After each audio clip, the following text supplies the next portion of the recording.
আসসালামু আলাইকুম। সংবাদে আপনাদের সবাইকে স্বাগত জানাচ্ছি। আমি ফিরোজ তোহা। শুরুতেই সংবাদ শিরোনাম। বাংলাদেশের সর্বশেষ গুরুত্বপূর্ণ আপডেট সংবাদে আপনাকে স্বাগত। শুরুতেই সংবাদ শিরোনাম, পরে বিস্তারিত। শুরুতেই জানাবো, জ্বালানি তেলের দাম বাড়লেও মধ্যরাত থেকে কার্যকর। সব ধরনের জ্বালানি তেলের দাম লিটার প্রতি ১ টাকা বাড়ানো হয়েছে। এর মধ্যে ডিজেল ও কেরোসিনের দাম ১ টাকা বাড়িয়ে ১০৫ টাকা নির্ধারণ করা হয়েছে। এছাড়াও ১ টাকা বাড়িয়ে লিটার প্রতি অকটেন ১২৬ টাকা ও পেট্রোল ১২২ টাকা করা হয়েছে। আজ শুক্রবার ৩১শে জানুয়ারি জ্বালানি ও খনিজ সম্পদ বিভাগ থেকে এক প্রজ্ঞাপন জারি হয়েছে। প্রজ্ঞাপনে বলা হয়েছে, আজ শুক্রবার মধ্যরাত থেকে নতুন এই দাম কার্যকর করা হবে। গত ১ জানুয়ারি থেকে প্রতি লিটার অকটেন ১২৫ টাকা এবং পেট্রোল ১২১ টাকা করে বিক্রি হচ্ছিল। এরপর জানাবো, দ্বিপক্ষীয় চুক্তির প্রতি বাংলাদেশের শ্রদ্ধাবোধ থাকতে হবে আশা ভারতের। ভারতের সঙ্গে দ্বিপক্ষীয় চুক্তিগুলোর প্রতি বাংলাদেশের যথাযথ শ্রদ্ধাবোধ থাকবে বলে আশা করছে ভারতের পররাষ্ট্র মন্ত্রণালয়। আজ সাপ্তাহিক সংবাদ ব্রিফিংয়ে এক প্রশ্নের জবাবে ভারতের পররাষ্ট্র মন্ত্রণালয়ের মুখপাত্র রণধীর জয়সওয়াল এমন মন্তব্য করেছেন। এদিকে র্যাব শেখ হাসিনাও ১৪০ সাংবাদিককে নিয়ে এইচআরডব্লিউর প্রতিবেদন। শুধু রাজনৈতিক উদ্দেশ্যে অপব্যবহার রোধই নয়, নিরাপত্তা বাহিনীকে যাতে পরবর্তী সরকার দমন-পীড়নের হাতিয়ার না হয় তা নিশ্চিত করতে র্যাব বিলুপ্তির সুপারিশ করেছে হিউম্যান রাইটস ওয়াচ। এক প্রতিবেদনে র্যাব বিলুপ্তির সুপারিশ করেছে এইচআরডব্লিউ। তাদের সিনিয়র গবেষক জুলিয়া ব্রেকনার বলেছেন, অন্তর্বর্তীকালীন সরকারের সময় মানবাধিকার ও বাকস্বাধীনতার মতো বিষয়ে প্রতিশ্রুতির বিপরীত আচরণ করতে দেখা যাচ্ছে। এবারে জানাবো, মুক্তিযুদ্ধের চেতনা ধারণ করে জাতিকে বিভক্ত করেছে হাসিনা, বললেন ভিপি নূর। গণ অধিকার পরিষদের সভাপতি ডাকসুর সাবেক ভিপি নুরুল হক নূর বলেছেন, মুক্তিযুদ্ধের চেতনা ধারণ করে জাতিকে বিভক্ত করেছে ফ্যাসিস্ট খুনি হাসিনা। শেখ হাসিনাকে যারা পুনর্বাসন করতে চাইছেন তাদের বিরুদ্ধে আমাদের রুখে দাঁড়াতে হবে। ছাত্র জনতাকে আবারও এক হয়ে তাদের মোকাবেলা করতে হবে। আজ রাজধানীতে জুরাইনে ঢাকা মহানগর দক্ষিণ শ্যামপুর থানা গণ অধিকার পরিষদের আয়োজনে জুলাই আগস্ট গণ অভ্যুত্থানে আহত ও নিহতদের স্মরণে দোয়া ও জনসভা অনুষ্ঠানে এসব কথা বলেছেন ভিপি নূর। এদিকে বিয়ে করলেন শারজিস আলম পাত্রীকে। বৈষম্যবিরোধী ছাত্র আন্দোলনের অন্যতম সমন্বয়ক ও জাতীয় নাগরিক কমিটির মুখ্য সংগঠক শারজিস আলম বিয়ে করেছেন।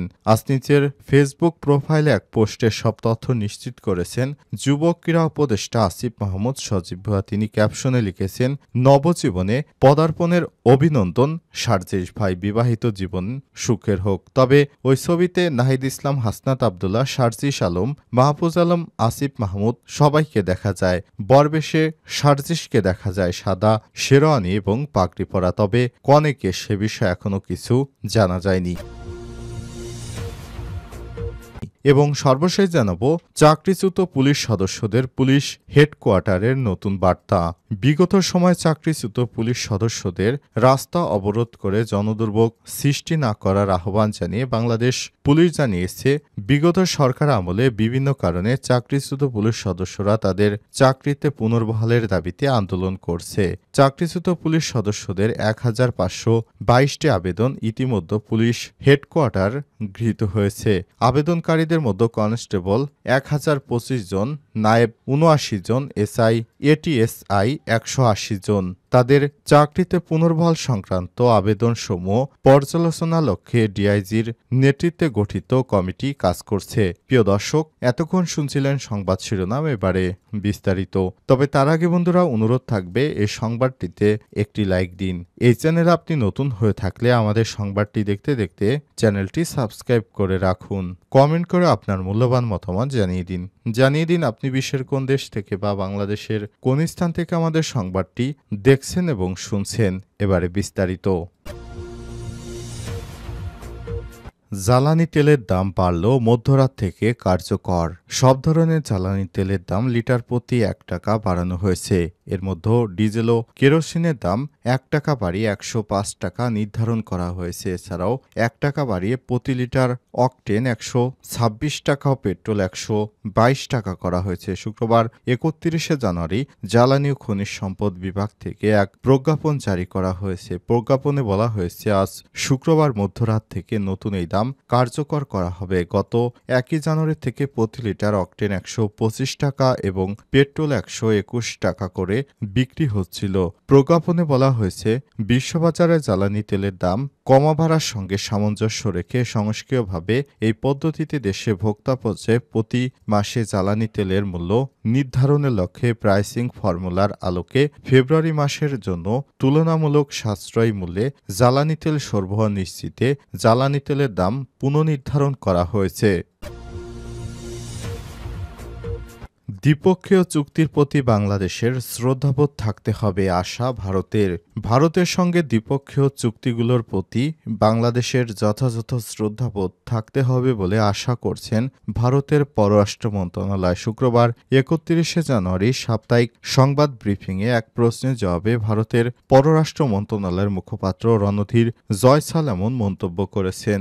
চলতি মাসের মাঝামাঝিতে নয়াদিল্লিতে বিএসএফ বিজিবি মহাপরিচালক পর্যায়ের বৈঠক প্রসঙ্গে মুখপাত্র বলেছেন, আমরা আশা করি পারস্পরিক সব কটি চুক্তির প্রতি বাংলাদেশের শ্রদ্ধা থাকবে, কারণ এগুলো দুই দেশের মধ্যকার সম্পর্কের ভিত্তি। তিনি বলেছেন, প্রকৃতপক্ষে দুই দেশের সীমান্তরক্ষী বাহিনীর মধ্যে কাঠামোগত সম্পর্কের ভিত্তি তৈরি হয় এমন সব চুক্তির প্রতি সম্মান রাখা হবে বলে আশা করি। সীমান্ত ইস্যুতে ভারতের সঙ্গে কিছু চুক্তি অসম। বাংলাদেশের অন্তর্বর্তীকালীন সরকারের স্বরাষ্ট্র উপদেষ্টা জাহাঙ্গীর আলম চৌধুরী এমন মন্তব্যের বিষয় জানতে চাইলে রণধীর জয়সাল বলেছেন, আগামী 17 থেকে 20 ফেব্রুয়ারি নয়াদিল্লিতে দুই দেশের সীমান্তরক্ষী বাহিনীর মধ্যে ডিজি পর্যায়ের বৈঠক সীমান্ত সম্পর্কিত সব বিষয় নিয়ে আলোচনা করার প্রস্তাব করা হয়েছে। এই চুক্তিগুলো ভারত ও বাংলাদেশের মধ্যে সীমান্তে পারস্পরিক নিরাপত্তা, বাণিজ্য ও অবকাঠামো তৈরিতে সহায়তা করে বলে জানান তিনি। সম্প্রতি পাকিস্তানি সামরিক প্রতিনিধি দল বাংলাদেশ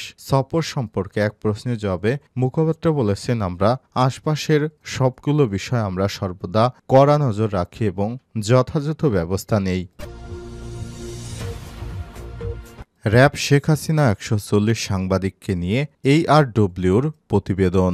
শুধু রাজনৈতিক উদ্দেশ্যে অপব্যবহার রোধই নয়, নিরাপত্তা বাহিনী যাতে পরবর্তী সরকারের দমনপীড়নের হাতিয়ার না হয় তা নিশ্চিত করতে র্যাবের বিলুপ্তির সুপারিশ করেছে হিউম্যান রাইটস ওয়াচ। এক প্রতিবেদনে বলা হয়েছে, র্যাব বিলুপ্তির সুপারিশ করেছে HRW। তাদের সিনিয়র গবেষক জুলিয়া বেকনার বলেছেন, অন্তর্বর্তীকালীন সরকারের সময় মানবাধিকার ও বাক স্বাধীনতার মতো নানা বিষয়ের প্রতিশ্রুতির বিপরীত আচরণ দেখা যাচ্ছে। বৃহস্পতিবার 30 জানুয়ারি এক প্রতিবেদনে সব তথ্য জানিয়েছেন ডয়চে ভেলে। জার্মান ভিত্তিক গণমাধ্যমটি বলছে, বাংলাদেশের মানবাধিকার কর্মীরাও মনে করছে একটি গণতান্ত্রিক দেশে এমন একটি বাহিনী থাকতে পারে না। গুম সংক্রান্ত তদন্ত কমিশনের সদস্য মানবাধিকার কর্মী নূর খান লিটন বলেছেন, মানবাধিকার সংগঠন HRW কিন্তু হঠাৎ র্যাব বিলুপ্তির কথা বলেনি, তারা অনেকদিন ধরে এই ধরনের কথা বলছে। আমরা গুম সংক্রান্ত কমিশন থেকে এই কথা বলেছি। এই বাহিনীটি ইতিমধ্যেই বিচার বহির্ভূত হত্যাকাণ্ডের কারণে খুনি বাহিনীতে পরিণত হয়েছে। একটা সভ্য দেশে কোনোভাবেই এই বাহিনী থাকতে পারে না। নিউ ইয়র্ক ভিত্তিক মানবাধিকার সংস্থা human rights watch HRW after the monsoon revolution a roadmap to lasting security sector reform in Bangladesh শীর্ষক 50 পৃষ্ঠার এক প্রতিবেদন প্রকাশ করা হয়েছে। গত মঙ্গলবার 28 জানুয়ারি HRW'র এশিয়া অঞ্চল বিষয়ক পরিচালক এলেইন পিয়ারসন অন্তর্বর্তীকালীন সরকারের প্রধান উপদেষ্টা ডক্টর মোহাম্মদ ইউনুসের হাতে প্রতিবেদনটি তুলে দেন। প্রতিবেদনে বলা হয়েছে, জুলাই অভ্যুত্থানের সময় নজিরবিহীন মাত্রায় দমন পীড়ন চালানো হয়েছে। এ ধরনের অতিরিক্ত বল প্রয়োগ বাংলাদেশে রাজনৈতিকভাবে ব্যবহৃত নিরাপত্তা বাহিনীর একটি সুপ্রতিষ্ঠিত অনুশীলন। বাহিনীটির দীর্ঘ সময় ধরে দায়মুক্তির সংস্কৃতি উপভোগ করে আসছে বলেও উল্লেখ করা হয় প্রতিবেদনে।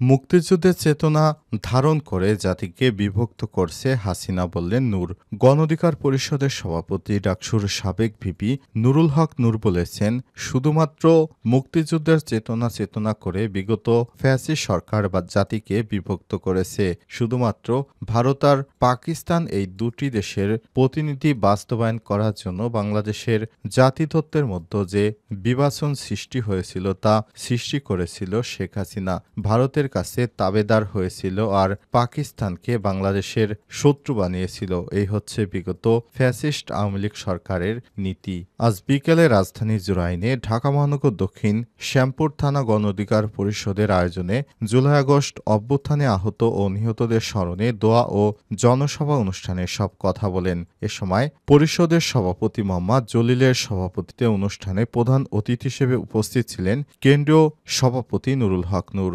বিশেষ অতিথি হিসেবে উপস্থিত ছিলেন সহসভাপতি ফারুক খান। এ সময় নূর আরও বলেছেন, মুক্তিযুদ্ধের চেতনা ধারণ করে আওয়ামী লীগ জাতিকে বিভক্ত করেছিল। তারা বলেছিল তারা 1971 সালে সব অর্জন আওয়ামী লীগের, অথচ বিএনপি সহ অন্যান্য দল 1971 সালে যে ভূমিকা রেখেছিল তাদেরকে কখনোই মূল্যায়নই করা হয়নি। শুধুমাত্র একক ব্যক্তির কর্তৃত্ব স্থাপন করতে চেয়েছিল বিগত ফ্যাসিস্ট সরকার। কিন্তু দেশের জনগণ এই স্বৈরাচারীকে যখন আর সর্বোচ্চ পর্যায়ে চলে যায় তখন দেশের জনগণ তাকে ক্ষমতা থেকে নামানোর জন্য মাঠে নেমে আসে।